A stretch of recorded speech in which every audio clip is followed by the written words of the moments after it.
ಆತ್ಮೀಯ ಬಂಧುಗಳೇ, ಶ್ರೀಮದ್ ಭಾಗವತಂ ಸ್ಕಂದ 3 ಭಾಗ 2 ಅಧ್ಯಾಯ 17 ವಿಶ್ವವಿಜೇತ ಹಿರಣ್ಯಾಕ್ಷ. ಇದರಿಂದ ಇವತ್ತು ಮೊದಲನೇ ಶ್ಲೋಕವನ್ನು ತಿಳ್ಕೊಳ್ಳೋಣ. ಶ್ಲೋಕ 1. ಮೈತ್ರೇಯ ಉವಾಚ ನಿಶಮ್ಯಾತ್ಮ ಭುವಾಗೀತಂ ಕಾರಣಂ ಶಂಕಯೋಜ್ಜಿತಾಃ ತತಃ ಸರ್ವೇ ನ್ಯವರ್ತಂತ ತ್ರಿದಿವಾಯ ದಿವೌಕಸಃ. ಅನುವಾದ: ಮೈತ್ರೇಯರು ಹೇಳಿದರು, ದೇವತೆಗಳು ಊರ್ಧ್ವ ಲೋಕವಾಸಿಗಳು.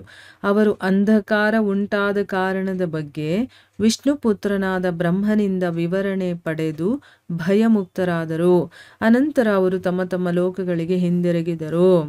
ಇದು ಶ್ಲೋಕ ಮತ್ತು ಅದರ ಅನುವಾದ. ಈಗ ಭಾವಾರ್ಥದ ಮೂಲಕ ನಾವು ಇದರ ಅರ್ಥವನ್ನು ತಿಳ್ಕೊಳ್ಳೋದಕ್ಕೆ ಪ್ರಯತ್ನ ಮಾಡೋಣ.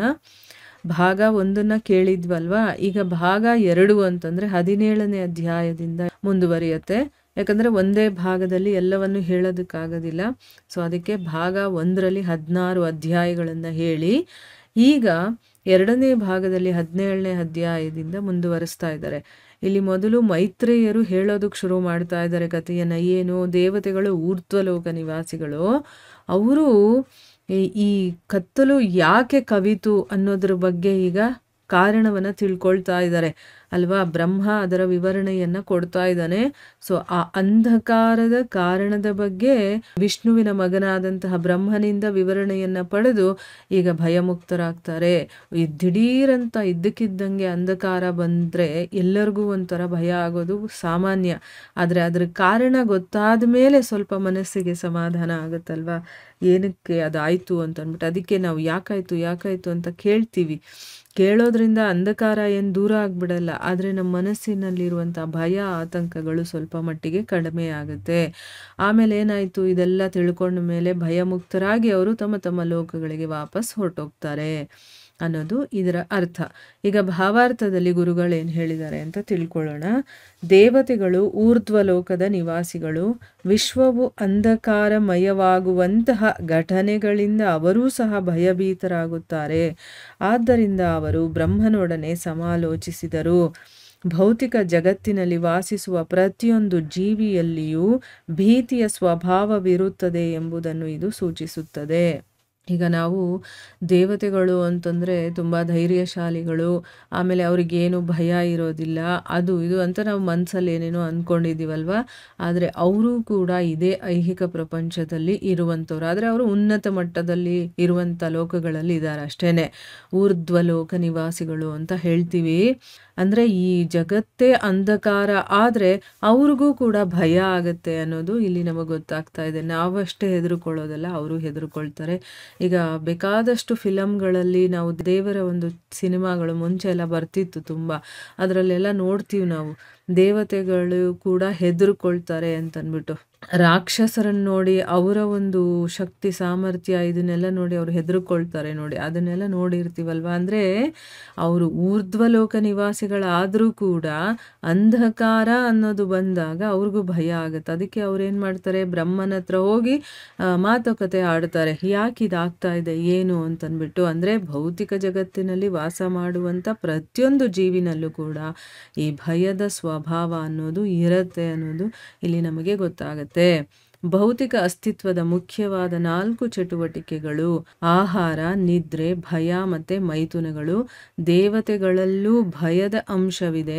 ಪ್ರತಿಯೊಂದು ಲೋಕದಲ್ಲಿ ಚಂದ್ರ ಸೂರ್ಯರು ಸೇರಿದ ಊರ್ಧ್ವ ಗ್ರಹ ವ್ಯೂಹಗಳಲ್ಲಿ, ಹಾಗೆಯೇ ಈ ಭೂಲೋಕದಲ್ಲೂ ಸಹ ಪಶು ಜೀವನದ ಅದೇ ತತ್ವಗಳಿವೆ. ಇಲ್ಲವಾದರೆ ಅಂಧಕಾರಕ್ಕೆ ದೇವತೆಗಳು ಏಕೆ ಹೆದರುತ್ತಾರೆ? ಅಂದರೆ ಅರ್ಥ ಏನು? ಈಗ ಇಲ್ಲಿ ಭೌತಿಕ ಅಸ್ತಿತ್ವದಲ್ಲಿ ಮುಖ್ಯವಾಗಿ 4 ಚಟುವಟಿಕೆಗಳಿರುತ್ತೆ. ಏನು? ಆಹಾರ, ಎಲ್ಲರೂ ಆಹಾರವನ್ನು ತಿಂತೀವಿ, ನಿದ್ರೆ ಮಾಡ್ತೀವಿ, ಭಯ ಅನ್ನೋದಿರುತ್ತೆ, ಮತ್ತು ಮೈಥುನಗಳೇ ಇರುತ್ತೆ. ಅಂದರೆ ನಮ್ಮ ಆಸೆಗಳು ಕಾಮನೆಗಳನ್ನು ಈಡೇರಿಸ್ಕೊಳ್ಳುವಂಥದ್ದು. ದೇವತೆಗಳಲ್ಲೂ ಕೂಡ ಭಯದ ಅಂಶ ಇದೆ ಅನ್ನೋದು ನಮ್ಗೆ ಇಲ್ಲಿ ಗೊತ್ತಾಗುತ್ತೆ. ಪ್ರತಿಯೊಂದು ಲೋಕ, ಅದು ಚಂದ್ರ ಸೂರ್ಯ ಯಾವುದೇ ಆಗಿರ್ಬೋದು, ಊರ್ಧ್ವ ಗ್ರಹವ್ಯೂಹಗಳು ಅಲ್ಲಿ ಮತ್ತು ಈ ಭೂಲೋಕದಲ್ಲೂ ಕೂಡ ಇದೇ ತತ್ವಗಳು ಇರುತ್ತೆ. ಇಲ್ಲದೇ ಇದ್ದರೆ ದೇವತೆಗಳು ಹೆದರ್ಕೊಳ್ಳುವಂಥ ನೆಸೆಸಿಟಿ ಇರಲಿಲ್ಲ. ಅಂದರೆ ದೇವತೆಗಳ ಲೋಕ ಅಂದಿದ ತಕ್ಷಣ ಅಲ್ಲಿ ಹೆದರಿಕೆ ಭಯ ಇದೆಲ್ಲ ಇರೋದಿಲ್ಲ ಅಂತಲ್ಲ, ಅಲ್ಲೂ ಕೂಡ ಇರುತ್ತೆ ಅನ್ನೋದು ಇದರ ಅರ್ಥ. ದೇವತೆಗಳು ಮತ್ತು ಸಾಮಾನ್ಯ ಮಾನವರಲ್ಲಿ ಅಂತರವಿದೆ. ದೇವತೆಗಳು ಅಧಿಕಾರ ಉಳ್ಳವರನ್ನು ಸಂಪರ್ಕಿಸುತ್ತಾರೆ, ಆದರೆ ಭೂಲೋಕ ನಿವಾಸಿಗಳು ಅಧಿಕಾರಯುಕ್ತರನ್ನು ನಿರಾಕರಿಸುತ್ತಾರೆ.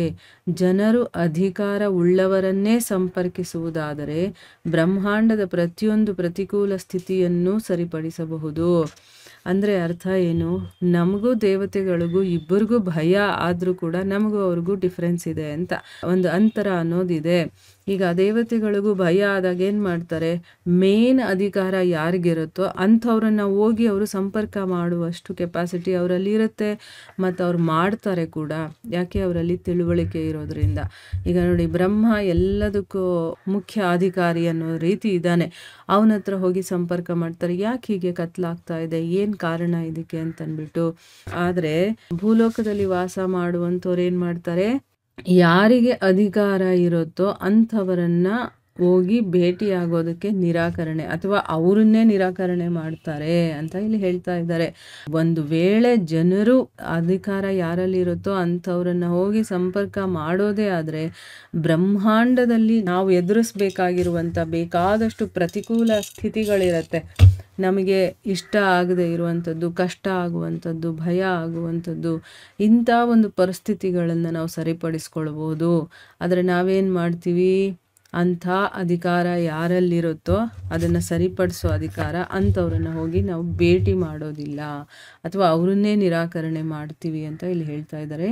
ಕುರುಕ್ಷೇತ್ರ ರಣರಂಗದಲ್ಲಿ ಅರ್ಜುನನು ಗೊಂದಲಕ್ಕೊಳಗಾದನು, ಆದರೆ ಅವನು ಅಧಿಕಾರಸ್ಥ ಶ್ರೀಕೃಷ್ಣನನ್ನು ಸಂಪರ್ಕಿಸಿದನು. ಅವನ ಸಮಸ್ಯೆ ಪರಿಹಾರವಾಯಿತು.